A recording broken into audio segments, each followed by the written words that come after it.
감사합니다. 오늘 함께 나누실 말씀은 누가복음 17장 11절에서 19절까지의 말씀입니다. 누가복음 17장 11절부터 19절입니다.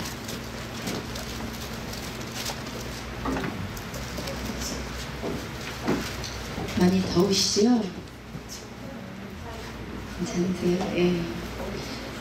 네, 여러분 더우시니까 말씀을 짧게 하리라는 기대는 안 하시는 게 좋을 것 같아요.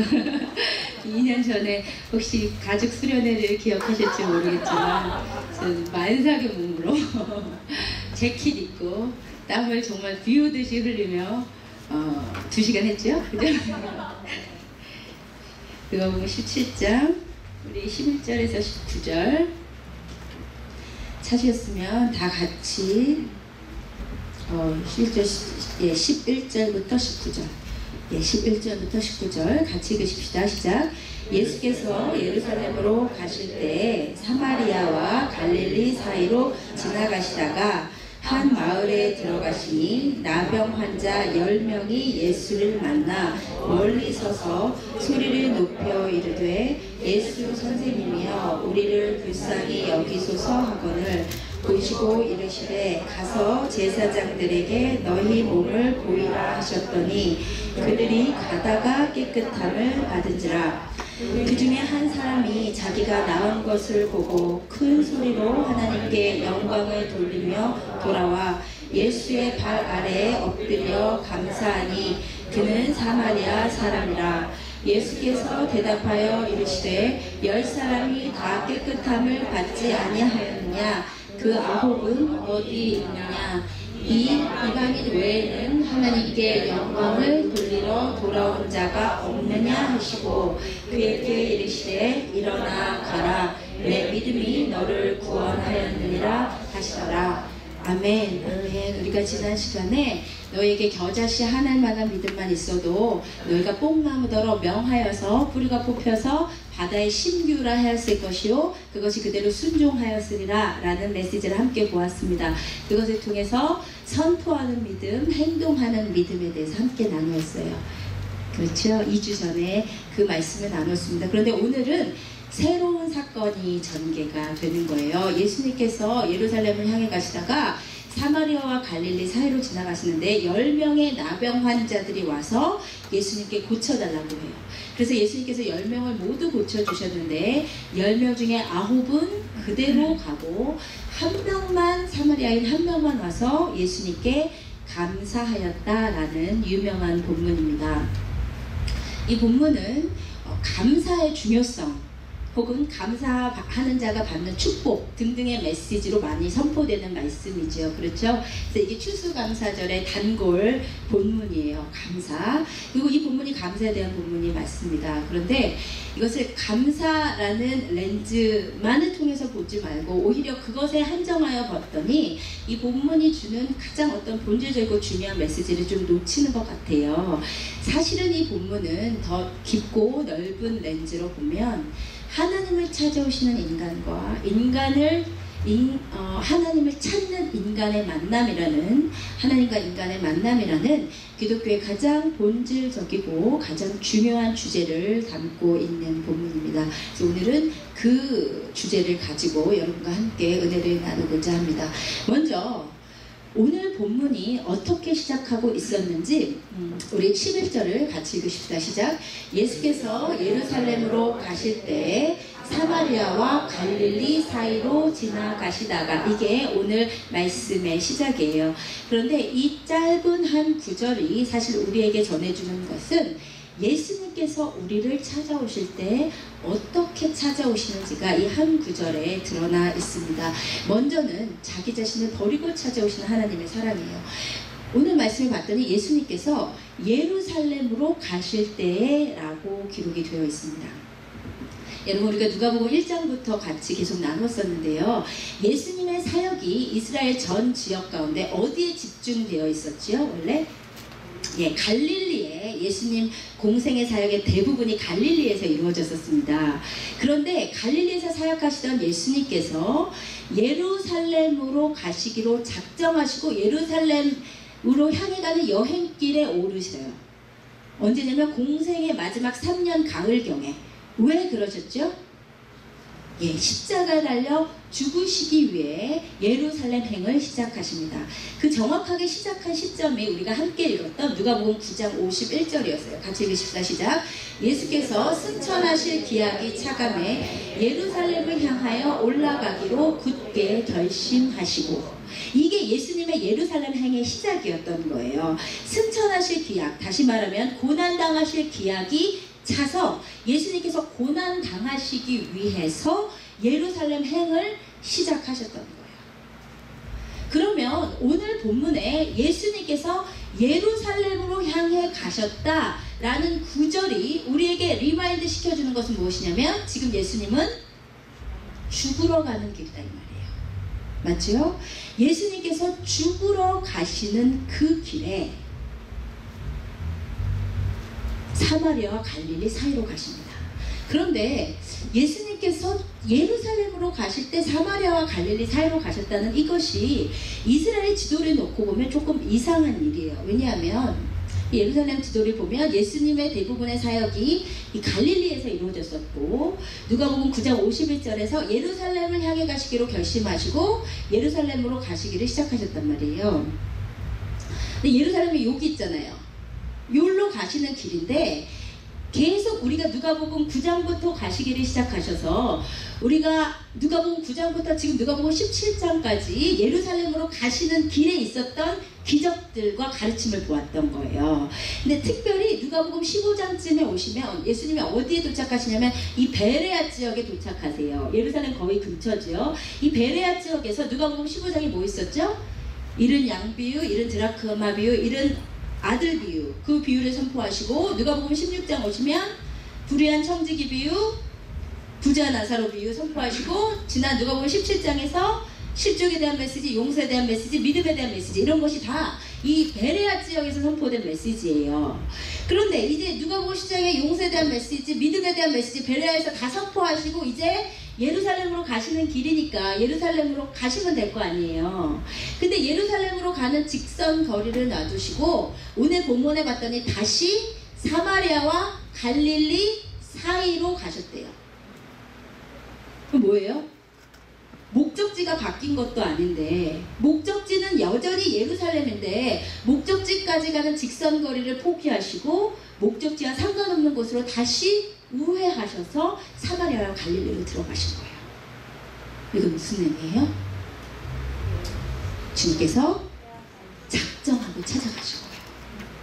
아마 이 10명의 나병 환자들은 우연히 그날 주님이 오셔서 우연히 내가 운이 좋아서 예수를 만났다고 생각했을 테지만, 사실 예수님은 이 10명의 나병 환자들을 만나시기 위해 그 만날 목적을 가지고 본인의 목적지와 상관없는 곳으로 우회하셔서 그 10명의 나병 환자들을 작정하고 만나셨다 이거예요.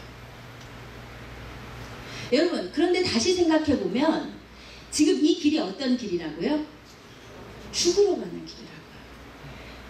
여러분, 우리 사람이요, 자기 형편이 좋고 자기에게 문제가 없으면 남의 형편 돌아볼 수 있어요. 그렇죠? 그런데요, 일단 자기한테 문제가 터지면, 일단 자기 코가 석자면 남의 사정 돌아볼 새가 없습니다. 그렇죠? 평소에는 자유롭고 다른 사람에게 은혜를 베푸는 사람도 일단 자기한테 문제가 터져보면 남이 뭘 하든 상관, 자기 문제가 지금 급급하잖아요. 근데 지금 예수님 코가 석자가 아니고 5자 6자예요. 죽으러 간다니까 이제 몇 주 후면 돌아가세요. 몇 주 후면 돌아가시는 그 당신 코가 석자, 넉자, 5자 되는 상황에서 어떻게 보면 나병 환자는 십자가형에 처하는 것보다 시세가 낮죠. 그렇잖아요. 역사상 가장 잔인하다는 그 십자가형별, 그 끔찍한 고통을 받으시고 이제 돌아가실 본인 형편이 있는데도 그 본인 형편 제쳐놓고 다시 10명의 나병 환자를 만나러 가셨다. 바로 이 주님의 행보가 하나님께서 우리를 찾아오시는 그 행보를 그대로 보여주신단 말이에요. 여러분, 자기 코가 석자인데 남을 찾아갈 수 있는 건 언제 가능한 줄 아세요? 자기 자신을 버렸을 때만 가능해요. 자기 문제에 급급하고 자기가 중요한데 남의 사정 돌아볼 수 없는 거예요. 오로지 자기 자신을 버렸을 때만 자기 사정이 아무리 급해도 남이 들어오는 거예요. 여러분, 예수님께서 죽음을 당하시기 몇 주 전에 나병 환자를 찾아가셔서 만나셨다. 이거는 무엇을 의미하냐면 예수님께서 당신 자신을 버리고 우리를 찾아오셨다 이 말이에요. 아멘. 여러분, 이것이 하나님께서 인간을 찾아오시는 사랑이에요. 하나님께서는 우리를 찾아오시되 당신 자신을 버리고 당신 자신 따위는 이제 몇 주의 십자가에 돌아가시던 말든 구원할 영혼을 바라보고 찾아오신다 이 말이에요. 당신 자신을 버리고 찾아오시는 사랑이 우리를 만나주셨던 거예요. 그래서 여러분이 주님을 만나실 수 있었던 것이에요. 여러분 각자에게 하나님께서 당신 자신을 버리신 사랑으로 찾아오셨기 때문에 우리가 예수님을 만날 수 있었던 것이에요. 아멘. 두 번째, 이 말씀을 다시 볼게요. 예수님께서 예루살렘으로 가실 때 사마리아와 갈릴리 사이로 지나가실 때요. 여러분, 우리가 지금 누가복음 17장까지 왔기 때문에 이 사마리아, 갈릴리 이렇게 나오면 제가 또 설명을 안 드려도 감이 오셔야 돼요. 최소한 두 번씩은 말씀드렸기 때문에. 사마리아 어떤지요? 네, 소외된 지요. 북이스라엘이 멸망할 때 아시리아가 사마리아를 침공하면서 정책적으로 혼혈 정책을 폈어요. 그래서 타 지역 사람들을 사마리아로 데리고 오고 사마리아 사람을 아시리아로 데리고 감으로 인해서 사마리아 전 지역이 혼혈화됐어요. 그 이후로 다른 유대 사람들은, 이스라엘 사람들은 이 혼혈인의 땅 사마리아 사람들을 개취급을 하고 상종을 하지 않았어요. 게다가 갈릴리는 어떠냐? 갈릴리 또한 사마리아보다 별반 나을 게 없어요. 우리가 누가복음 첫 시작 마리아 하면서부터 나오는 것인데, 이스라엘은 극도로 수도 예루살렘 중심의 사회여서 예루살렘 가까이 올수록 문화 수준, 교육 수준, 생활 수준이 높고 예루살렘에서 멀리 떨어질수록 문화 수준, 교육 수준, 생활 수준이 낮아요. 그러면 갈릴리는 예루살렘에서 가장 멀리 떨어진 저 윗지방이기 때문에 문화 수준, 교육 수준, 생활 수준이 형편이 없어요. 그래서 가장 사회에서 아웃사이더들, 열심당들, 사회를 전복시키려고 하는 세력, 그런 사람들이 모인 데가 갈릴리여서 갈릴리는 아주 천시되는 지역이었어요. 게다가 역사적으로 갈릴리는 이방의 침공을 많이 받으면서 또 이방인들이 많이 살게 되었어요. 그래서 이방의 갈릴리라는 별명을 얻으면서 이방 사람들이 많이 섞이게 됐단 말이에요. 근데 갈릴리도 너무 천시되는 지역이에요. 그러니까 사마리아나 갈릴리나 그게 그거란 말이에요.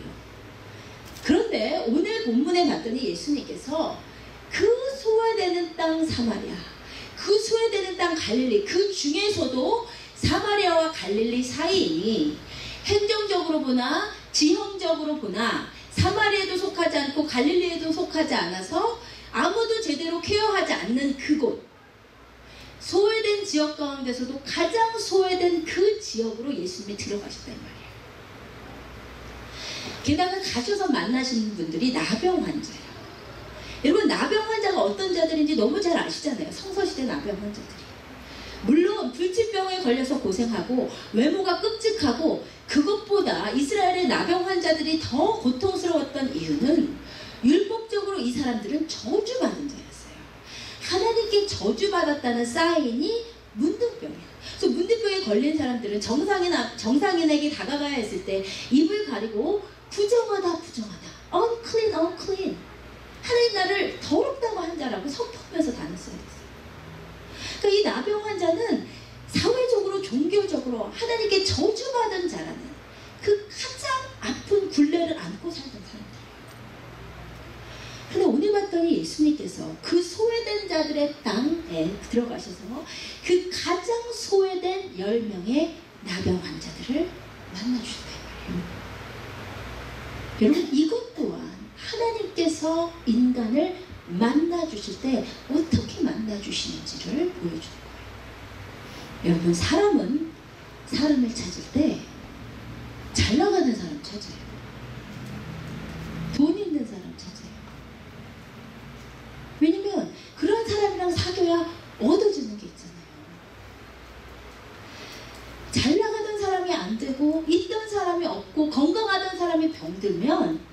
그 주위에 사람이 떠나요. 얻을 게 없으니까. 그럼 그게 이 세상이에요.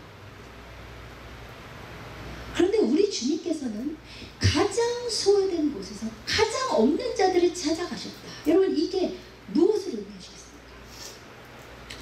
여러분, 그 가수 강원래 씨라고 예전에 쿵따리 샤바라고 불러가지고 유명해지신 분이 계세요. 그분이 원래 그 김송이라는 과거 가수하셨던 그 여자분을 사귀고 계셨어요. 근데 아마 강원래 씨가 교통사고를 당했었나요? 그래가지고 반신불수가 됐어요. 더 이상 유명 가수로서의 삶은 못 살 뿐만 아니라 누군가의 도움이 없이는 제대로 움직일 수 없는 상황이 된 거예요. 그래서 사람들이 생각했죠. 김송이 분명히 헤어질 거다. 그런데 김송이 그럼에도 불구하고 강원래와 결혼을 할 때 사람들이 진정한 사랑이다 했어요. 왜 그걸 진정한 사랑이라고 하죠? 잘 나가고 얻을 게 많을 때 그 사람을 찾아가는 것은 그 사람 자체를 보는 것이 아니라 그 사람을 통해서 얻어질 것을 기대하는 거잖아요. 누군가가 예뻐서 그 사람을 사랑한다. 그러면 그 사람이 예쁘기 때문에 나에게 만족을 주는 게 있기 때문이에요. 그렇죠? 그 사람이 돈이 많기 때문에 사랑한다. 그 사람의 돈을 기대하는 거죠. 그 사람이 유명하기 때문에 기대한다. 그 사람의 유명세를 기대하는 거죠. 그런데 유명하던 사람이 아무것도 없어지고 건강하던 사람이 아무것도 없어지고 예쁘던 사람이 사고를 당해서 완전히 어글리한 상황이 됐는데도 그 사람을 여전히 사랑한다. 그것을 진정한 사랑이라고 부르는 이유는 그 사람을 통해 얻을 다른 어떤 것을 기대하는 것이 아니라 그 사람 자체를 사랑한다는 것을 의미하기 때문이에요. 그렇죠? 여러분, 그렇다면 지금 예수님께서 그 코가 석자인 상황에서 사실 지금 이 상황에서 예루살렘으로 들어가셔서 종교 지도자들 만나시고 왕 만나셔서 어떻게든 십자가 안 지시기 위해서 로비하셔도 모자랄 판국에 그 죽음을 몇 주 앞둔 그 긴박한 상황에서 만나서 예수님이 얻을 게 아무것도 없는,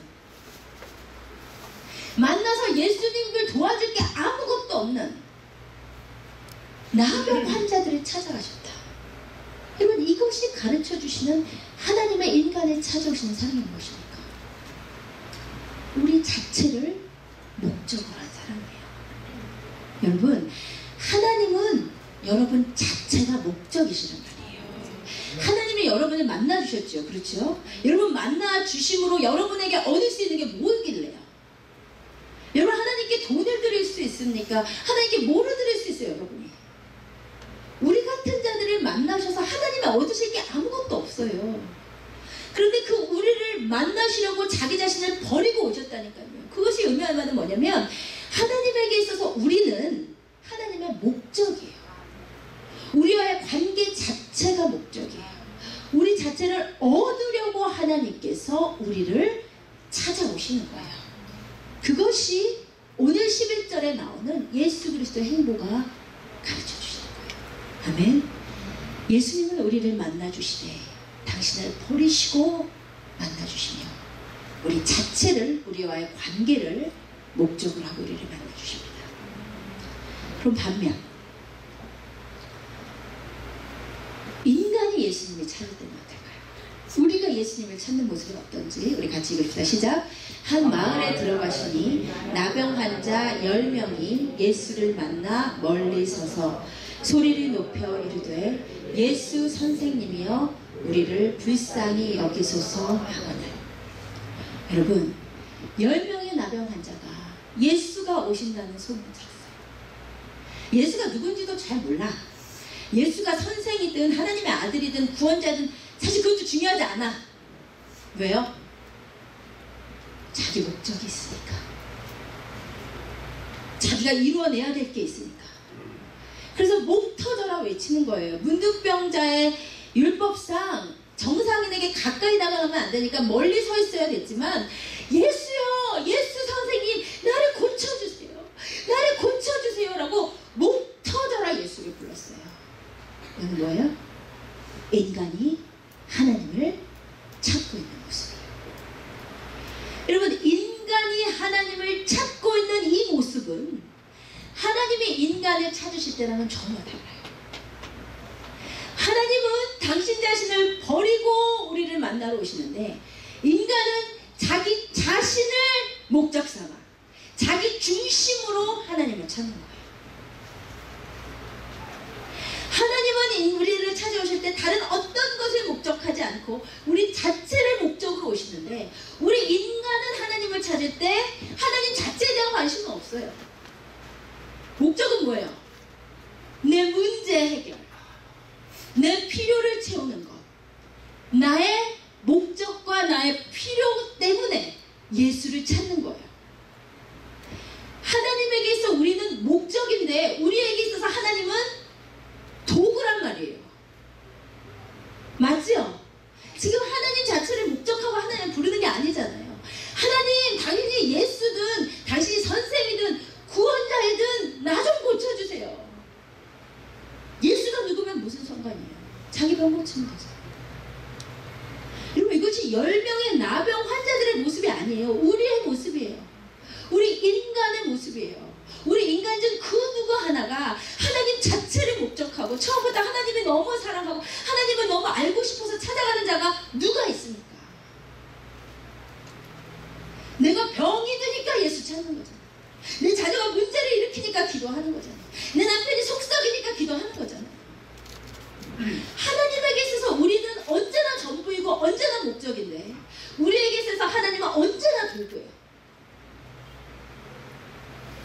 그것이 인간이 하나님을 찾는 것이에요. 여러분들, 놀라운 건 뭔지 아세요? 놀라운 것은 14절이에요. 우리 14절 같이 읽어주시기를 바랍니다.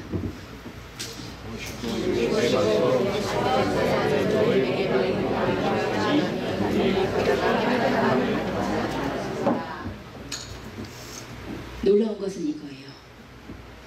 예수님께서도 10명의 제자들이, 10명의 나병 환자들이 예수님을 이용하고 있다는 것을 아시는 거예요.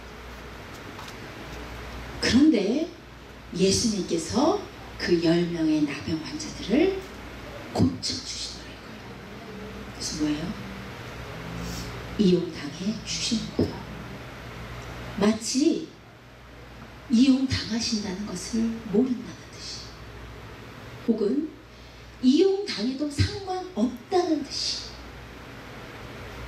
나는 지금 나 죽으러 가고 있거든. 그날 너 만나러 왔어. 근데 다짜고짜 나한테 고쳐주라 그래. 나는 안 보고, 내가 선생 아니거든. 나 예수 구원자거든. 다짜고짜 나한테 고쳐내라 그래. 예수님 그러시는 것이 아니고 두말 없이 제사장에 가서 하는 거예요. 두말 없이 고쳐주셨어요. 여러분, 이 분열이 있어요. 인간은 언제나 주님을 이용하는데, 여러분, 주님은 언제나 우리에게 이용당해주세요. 단 한 번도 주님께서 왜 나를 이용하냐고 말씀하신 적이 없어요. 제 삶의 신앙의 여정에서는 그랬던 것 같아요. 언제나 다시 와서 또 이용하는데, 이제 힘들어지니까 와. 기도 들어줬더니 기도 안 하러 오다가 힘들어지니까 이제 또 울어? 짜! 주님 이러신 게 없어요. 우리는 언제나 주님을 이용하지만 주님은 언제나 이용당해 주신다는 거예요. 왜죠? 주님 바보도 아닌데 왜 항상 우리에게 이용당해 주실까? 그것은 주님을 이용하고서라도 그 과정을 통해서 주님이 진짜 누군지를 발견하기를 원하십니다. 어떤 한 남자가 있었어요. 한 여자를 사랑했어. 근데 이 여자는 이 남자를 사랑하지 않아. 그리고 계속 다른 남자들을 봐요. 이 남자는 여전히 이 여자만 바라보고 있어요. 근데 이 여자가 다른 남자랑 막 사귀다가 그 남자한테 차이고 상처받고 돌아와 보면 이 남자가 언제나 옆에 있어. 그래서 잠시 이 남자한테 위로를 받고 이 남자를 통해서 마음 치유를 받아요. 여러분, 이 남자는요, 이 여자가 진짜 자기를 사랑해서가 아니고 잠깐 지금 힘드니까 자기를 이용한다는 것도 알아요. 그런데도 계속 이용당해요. 그마저도 좋아하면서. 왜죠? 그것을 통해서, 교수님 많이 해보셨나봐요. 누구셨어요? 저분 늘 옆에 지키고 계셔서 그것을 통해서라도 진짜 이 남자는, 이 여자가 자기를 바라봐 주기를 원하는 거예요. 이용 당해서라도 자기를 봐주기를 원하는 거예요. 그리고 이게 무슨 이야기예요? 삼류 드라마 이야기가 아니에요. 저 하나님이랑 우리 이야기 하고 있어요. 우리한테 항상 딴 남자가 있잖아. 뭐요? 세상.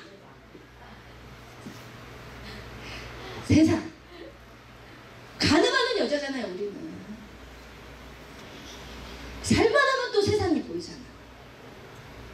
틈만 나면 세상이 보이잖아요. 금방 또 사랑하잖아요. 그러다가 세상이 얻어 터지고 그때서야 주님한테 오잖아요. 언제나. 근데 주님은 아시면서도 늘 다시 돌아오는 우리를 절대로 원망하지 않으시고, 절대로 질책하지 않으시고, 그 만남을 기뻐하신단 말이에요. 호세아가 고멜을 사랑하는 게 너무 힘들어. 틈만 나면 가서 바람을 피니까. 하나님, 나 고멜 절대 더 이상 사랑 못하겠어요. 하나님께서 호세아야, 이스라엘이 포도주와 건포도를 즐길지라도, 이스라엘이 이방 신상에게 제사를 지내고 계속 제물을 먹더라도 내가 그들을 사랑하나니 너도 가서 고멜을 사랑해. 끊임없이 바람피는 고멜을 사랑하는 건 내가 끊임없이 이스라엘을 사랑하는 거랑 똑같아. 아무리 이스라엘이 바람펴도 내가 그들을 사랑하나니 너도 가서 그 음나는 연을 사랑해라. 호세아서의 말씀. 우리 주님이 그런 로맨티스트라는 거예요. 좀 이해가 안 되는 로맨티스트라는 거예요. 끝까지 사랑하시는 거예요. 절대로 포기하지 않고. 왜 이용 당하시느냐? 그 가운데서 우리가 드디어 눈이 열렸어. 아, 하나님밖에 없구나. 진짜 세상은 소용이 없구나. 세상은 즐겁지만 잠깐뿐이구나를 정말 좀 깨닫고 주님 자체를 좀 바라보라고 여전히 그 자리에서 우리를 사랑하시고 기다리시는 거예요. 그런데요, 하나님을 이용하는 인간들의 모습은 어떠냐? 우리 10절 같이 읽읍시다. 시작. 예수께서 대답하여 이르시되 10사람이 다 깨끗함을 받지 아니하였느냐? 그 9은 어디이냐? 여러분, 10명이 와가지고 드디어 자기 목적을 이뤘어요. 드디어 자기가 원하던 문둥병에서 고침을 받았어. 그랬더니 너무 신나는 거죠. 볼장을 다 본 거죠. 예수는 어차피 도구였으니까 누구든지 간에 내 병만 고쳐줬으면 되는데 고쳐준 거야. 그럼 예수한테 다시 갈 필요가 뭐가 있어요? 그렇죠? 신나서 달려가는 거죠. 왜 달려갈까요? 정상적인 삶에 대한 복귀의 기대. 엄청난 거죠, 여러분. 여러분, 정상적인 삶을 살 때는 이 삶이 얼마나 감사한지 몰라요. 근데 이 평범한 삶을 놓쳐버리고 나면 그 예전에 살았던 삶을 그렇게 감사할 수가 없는 거예요. 그렇죠? 이 나병이 들리기 전에 가족들과 지내던 그 일, 직장생활 하던 그 일, 그냥 평범하게 살던 그 평범한 삶으로서의 복귀가 얼마나 기대가 돼요. 얼마나 마음이 급하겠어요. 막 뛰는 거죠. 빨리 제사장에게 보이고, 빨리 아내한테 가야 되고, 빨리 자식들 다시 안아야 되고, 빨리 부모님께 내 몸을 보여야 되고, 막 뛰어가는 거예요. 예수는 더 이상 그 기억이 없는 거죠. 아는 것도 아닌 거죠. 그분이 누구셨길래 생각이 스치겠지만 상관없는 거죠. 지금 내 삶이 바뀌었다. 내 삶에 대한 기대로 가득 차 있다. 여러분, 우리가 이 부분을 읽을 때 어떻게 9명은 고쳐주신 예수한테 한 번은 가지도 않았나 싶지만, 여러분, 이게 지금 남의 얘기가 아니에요. 여러분 이야기예요. 그것도 이 사람들은 한 번이지 여러분은 평생 그러고 계시잖아요. 여러분, 평생 그 사이클이잖아. 그 사이클. 아니, 나이가 많이 들었는데 결혼할 남자가 없어. 기도원 가서 열심히 눈물로 기도하는 거죠. 난 좋은 남자를 주시면 주님을 위해서 봉사하겠습니다. 근데 막상 결혼해놓으면 기도원 갈 시간이 어디 있어요? 남편 박정규 자식이 문제 일으키면 눈물 뿌려 새벽 기도해서 주님, 잠도 안 오지 그때는. 1시간 2시간 전화가지고 눈물로 기도하죠. 자식 때문에. 근데 자식이 놔주고 나면 몸을 피곤하죠. 새벽 기도 또 어떻게 하잖아요. 내 몸이 아프면 주님한테 그렇게 매달리는데, 그러다 몸이 좋아지고 나면 기도하려고 앉았는데 벌써 딴 생각이 나죠. 여러분, 이게 우리 인간의 모습이에요. 언제나 주님이 수단이고 언제나 주님이 도구에 불과했기 때문에 내 목적을 이루고 나면 주님을 찾는 마음이 금방 식어버려요. 주님은 더 이상 관심도 없어요. 주님이랑 멀어지는 거예요. 한 1년 반? 2년 전까지 저희 교회 어떤 자매가 있어요. 그 자매가 고등학교 때 이민을 왔어요. 원래 모태신앙이고 한국에서 신앙생활 잘했던 자매인데, 근데 여기 이민을 와서 이민교회에서 상처를 받아가지고 얘가 아예 그냥 신앙에서 멀어져 버렸어요. 교회를 안 간 지 저를 만났을 때 한 2년이 넘은 상태였어요. 어쩌다가 저를 알게 되어서 저희 교회에 왔어요. 그래서 얘가 조금씩 은혜를 받기 시작했어요. 예배 때 은혜 받고, 또 금요 EM 예배도 나오고, 그래서 조금씩 은혜를 받다가 얘가 진짜 은혜를 다시 그 옛날에 은혜를 회복하게 됐어요. 금요 예배 와서 얘가 가서 보니까 흐느껴서 울고 있어. 드디어 그 자기가 다시 찾고 찾던 그 은혜가 회복되는 순간. 그래서 기도를 해줬더니 그냥 펑펑 눈물을 쏟으며 다시 그 어렸을 때 만났던 주님을 깊이 만나고, 다시 얘가 신앙생활을 다시 회복하고 너무 신이 나기 시작했어요. 주일 나오고 금요일 나오고, 그리고 그때는 KM 청년들이 조금 돼서 토요일날 KM 모임을 했었어요. 성화주 쌤이랑 저랑. 그때 토요일 모임 나오고 EM 수련회도 참석하고, 그러다가 HTS 성령학교도 안 빠지고, 그래서 얼마나 은혜가 충만하게 들어가고 방언이 막 터지고, 그때 한 번은 성령학교 때 여기 전체를 무대 삼아가지고 기도하는데 너무 성령이 뜨겁게 임하니까 그냥 계속 돌아다니면서 눈 감고 기도를 하는 거예요. 한참을. 그리고 눈 뜨는데 자기가 그렇게 기도를 했는지도 몰라요. 너무 깊이 기도에 들어가지고. 그렇게 은혜를 깊이 받았던 이 자매예요. 그런데 이 자매가 그렇게 하나님을 깊이 찾았던 또 이유 중에 하나는 이 대학 입시가 너무 힘들었기 때문에, 이 자매가 고등학교 때 미국에 왔더니 영어가 안 되잖아요. 그러니까 이게 너무 공부가 힘든 거예요. 그래서 자기가 너무 힘드니까 더 그렇게 주님께 매달렸어. 그래서 주님께서 진짜 대학도 들어가게 해주셨어요. 여기서 잘한 사람은 쉽게 들어가는 대학이라도 이 자매한테는 대학에 들어간 것 자체가 너무 좋은 거예요. 그래서 대학에 들어가고, 오랜만에 한국도 다녀야 되겠고, 영어가 그렇게 안 됐었는데 영어가 조금 되니까 또 친구들도 생기기 시작해요. 놀러도 가야 되겠고, 대학에 들어가니까 이제 꾸미기도 해야 되겠고, 좀 남자도 만나봐야 되고, 조금씩 바빠지기 시작하는 거죠. 그러더니 얘가 그렇게 눈물로 기도하던 애가 조금씩 수요일도 하나, 금요일도 하나, 토요일도 하나, 그렇게 주일 예배 늦다가 안 와. 전화하면 전대 안 받아. 그럼 겨우겨우 전화하고 문자를 해가지고 드디어 왔어요. 얘가 예배 다 끝나고 세미나 시작했어요. 야, 너 이 은혜 어떻게 해서 다시 찾은 거야? 너 이렇게 하면 다시 옛날로 돌아가는 거 알잖아. 너 진짜 이 은혜 회복하려고 너 정말 힘들었잖아. 너 이렇게 하면 똑같아지는 거 알잖아. 우리 다시 회복하자. 응? 다시 기도하자. 다시 나오자. 그랬더니 그 자매 말이에요. 목사님 알아요. 다 아는데 지금은 굳이 그렇게까지 하나님을 찾을 필요성을 못 느껴요. 너무 충격해서 그대로 외웠어요. 지금은 굳이 그렇게까지 하나님을 찾을 필요성을 못 느껴요. 언젠가는 돌아갈 거예요. 근데 그래도 지금은 굳이. 여러분, 이게요 딱 우리 모습이에요. 우리는 그래도 신사적이고 좀 세련돼서 교회 발은 안 끊지. 예배는 나오는데요, 심령은 이 자매랑 우리랑 똑같아요. 힘들 때는 눈물 뿌려서 기도하는데, 힘들 때는 찬양이 절로 나오고 눈에서 눈물이 그치질 않는데, 딱 문제 해결되고 나면은 그 마음이 금방 식죠. 언제 그렇게 내가 울면서 기도했나 싶죠. 그러다가 드디어 남편이 속썩이면 그제서야 하나님이 내가 기도 안 해서 그렇구나 하고, 그제서야 10년 만에 방학 10년 만에 새벽기도 다시 와서 그때 울죠. 그러다가 주님이 또 그거 회복시켜 주시면 또 그러고.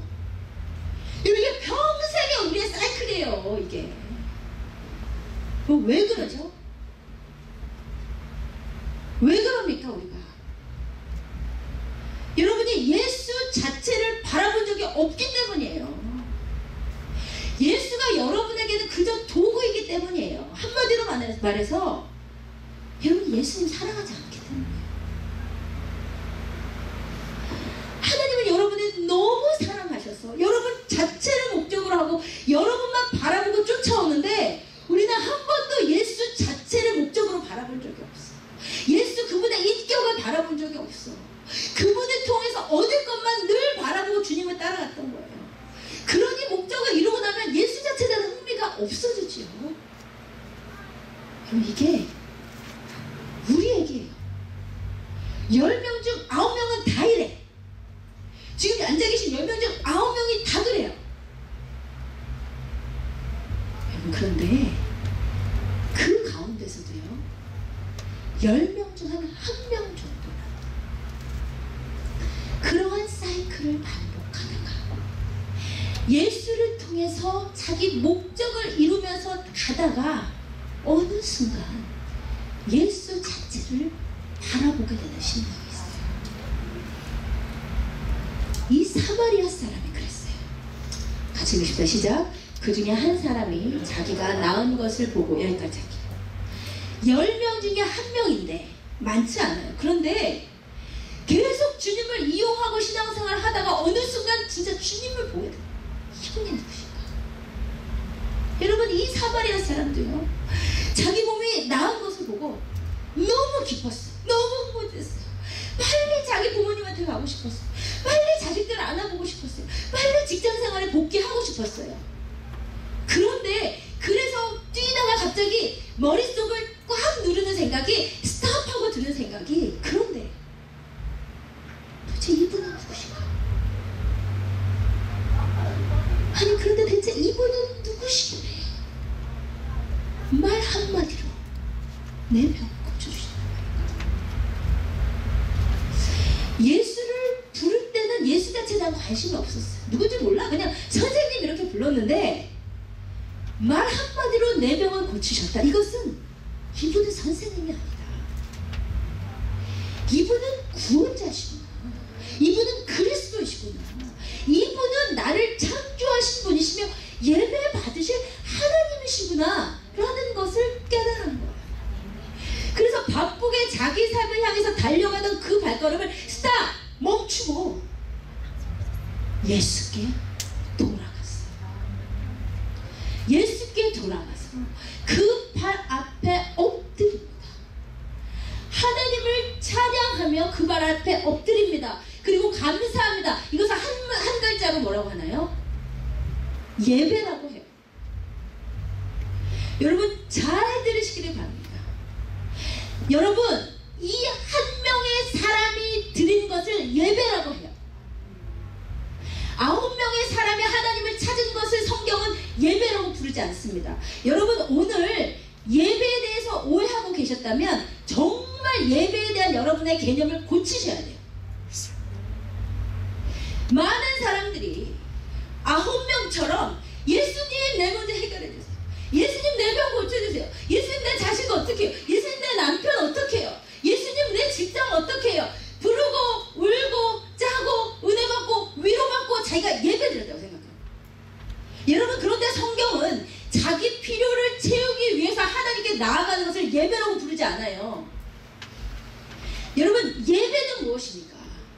자기 상황과 처지와 목적과 걱정거리와 기도 제목과 아무 관계없이 지금 어떻건 내 목적이 어떻건 아무 상관없이 예수 그리스도를 나의 구원자로 인정하고 예수 그리스도가 예배 받으시기에 합당하신 분임을 인정하고 그분 자체를 바라보고 그분 앞에 영광을 돌리는 것을 예배라고 합니다. 아멘?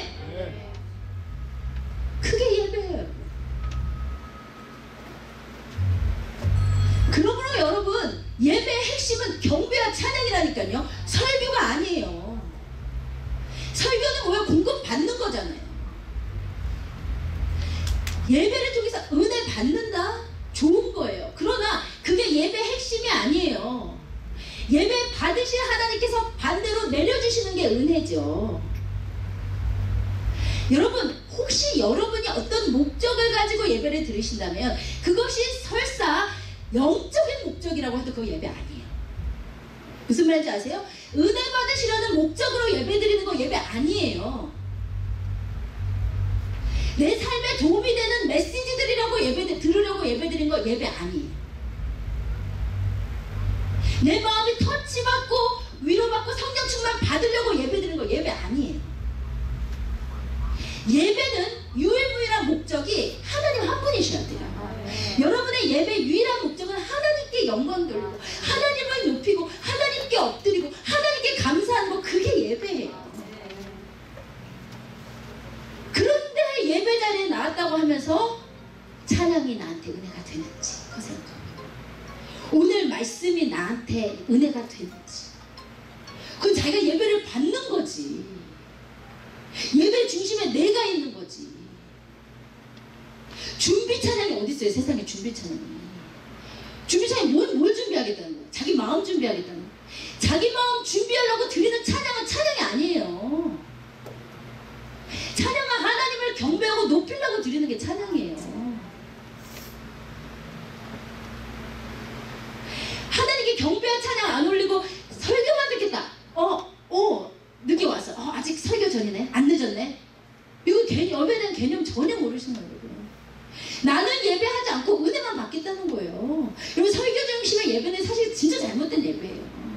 여러분, 각자가 예배자로 서셔서 하나님을 경배하고 하나님을 찬양하고 감사와 찬송과 시와 예언의 말씀을 함께 선포하는 거, 그게 예배예요.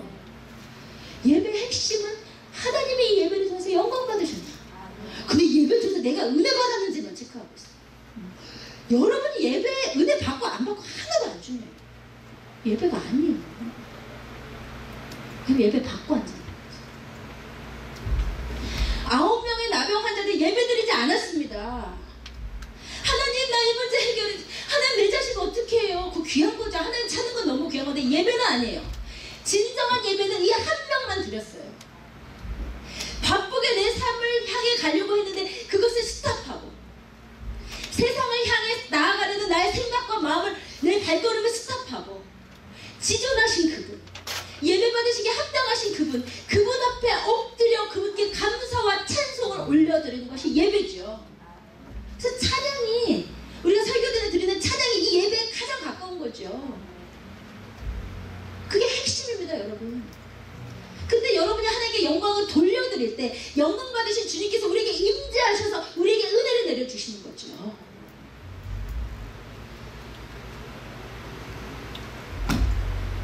여러분, 진정한 예배는 여러분의 상황과 처지, 목적 내려놓는 거예요. 너무 힘든 일이 있지만 그것 때문에 막 내가 집중하고 있는데 그것을 스탑하는 거예요.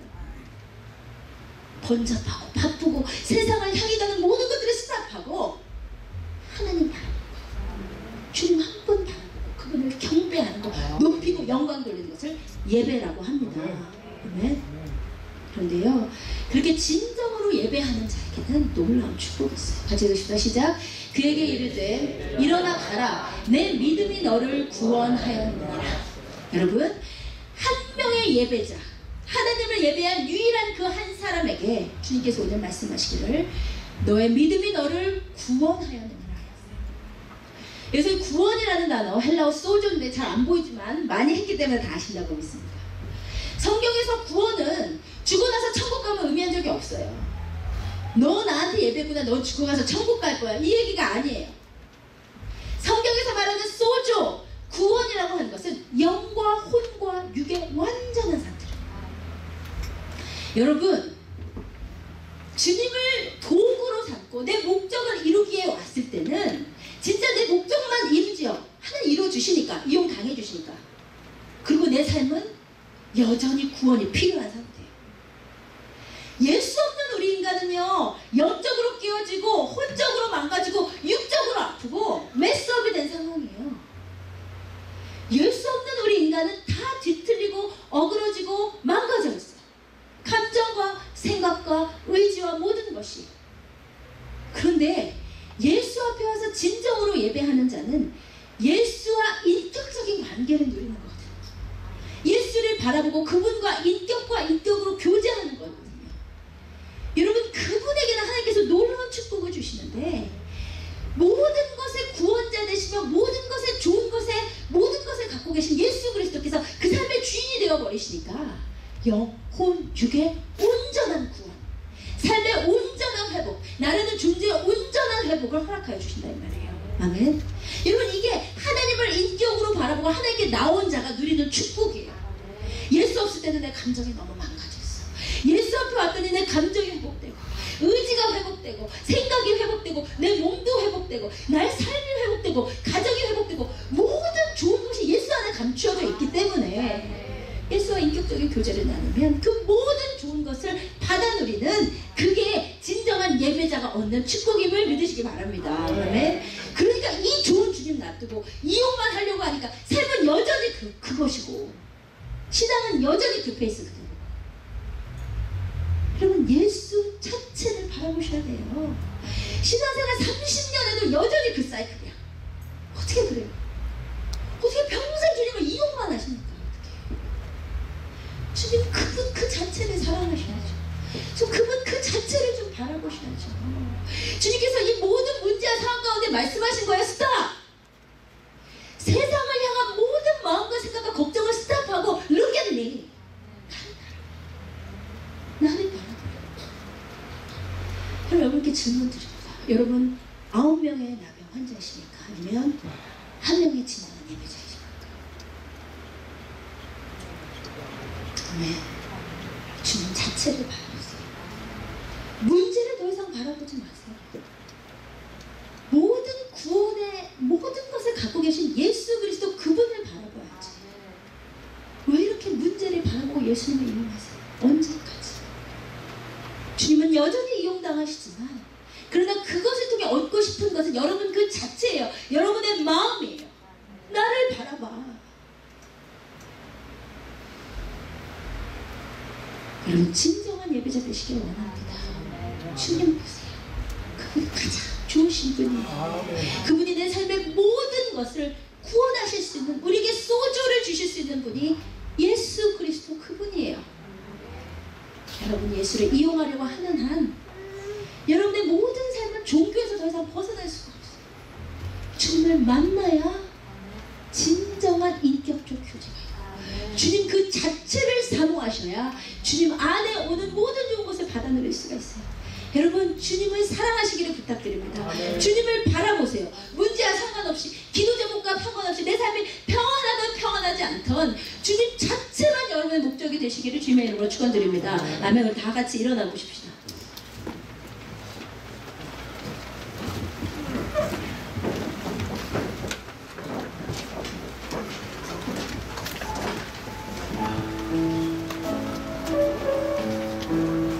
우리 이 시간 이 찬양 부르실 때 이 찬양이 정말 여러분의 소원과 고백이 되었으면 좋겠습니다. 여러분이 은혜 받으려고 찬양하시는 거 아닙니다. 주님 자체를 바라보시는 거예요. 주님 주께 가까이, 주님 나를 이끌어 주시옵소서. 하나님, 내가 주님 한 분만을 간절히 원합니다. 하나님, 목마른 나의 영혼이 주님을 부릅니다. 하나님, 내가 이 시간 진정한 찬양과 진정한 예배와 진정한 만남을 이룰 수 있게 축복하여 주시옵소서. 하나님, 내 감정을 위해서가 아니라 예수 그분 한 분 바라봅니다. 주님을 만나기를 원합니다. 하나님, 주님 그분이 나의 관심입니다. 나의 목적입니다. 나의 삶의 모든 상황을 스탑하고 주님 바라봅니다. 주께 가까이 날 이끄소서. 간절히 주님만을 원합니다. 채워주소서. 주의 사랑을 진정한 찬양 드릴 수 진정한 찬양 드리십시다. 주께 가까이. 주님 바라보세요. 주님 날 이끄소서. 간절히 주님만을 원합니다. 채워주소서. 주의 사랑을 진정한 찬양 드릴 수 있도록 목마른 나의 영혼 주를 부르니 나의 맘만 채워주소서. 주님만을 원합니다. 더 원합니다. 나의 맘. 여러분 진실입니까? 주님만 원하십니까? 주께 가까이. 주께 가까이 날 이끄소서. 간절히 주님만을 원합니다. 채워주소서. 주의 사랑을 진정한 찬양 드릴 수 있도록 목마른 나의 영혼 주를 부르니 나의 맘만 채워주소서. 주님만을 원합니다. 더욱더 더 원합니다. 간절히 나의 맘만 주 진심으로 찬양합시다. 목마른 나의 영혼 주를 부르니 나의 맘만 채워주소서. 주님만을 원합니다. 더 원합니다. 나의 맘만 주 다시 한번요. 주께 가까이 부르실 때 여러분 인격을 바라보세요. 주님을 바라보세요. 여러분 신앙생활을 너무 오래 하셨어도 주님을 바라보시는 연습과 훈련이 안 돼 계셔서 그건 못해요. 그냥 노래 부르는 거야. 그냥 말씀 듣는 거야.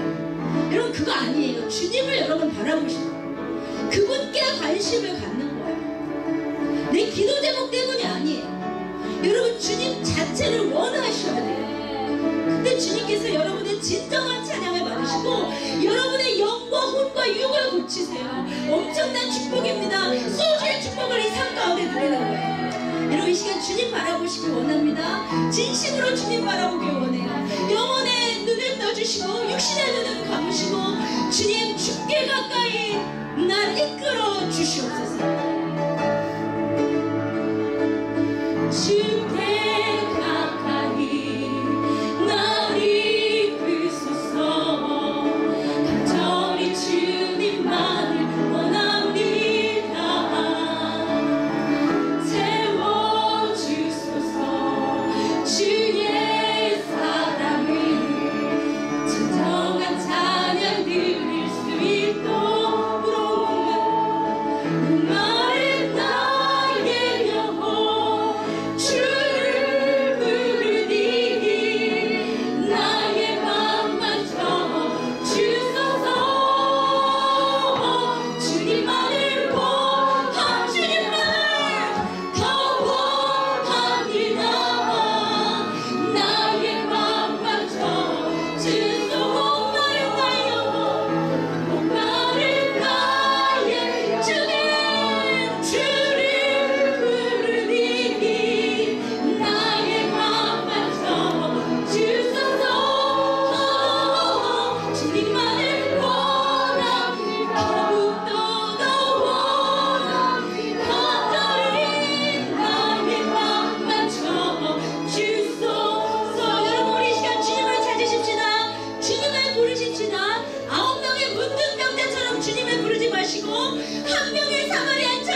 주님, 내가 문제가 있어서가 아니라, 내가 상황이 힘들어서가 아니라, 내 기도 제목이 있어서가 아니라, 더 이상 주님을 이용하는 데서 스탑하고, 더 이상 주님 앞에 내 삶을 놔두는 데서 스탑하고, 주님 자신 바라봅니다. 주님 인격이신 주님 바라봅니다. 주님 도대체 누구시길래 나를 이렇게 사랑하시는지, 주님 도대체 누구시길래 나를 구원하여 주시는지,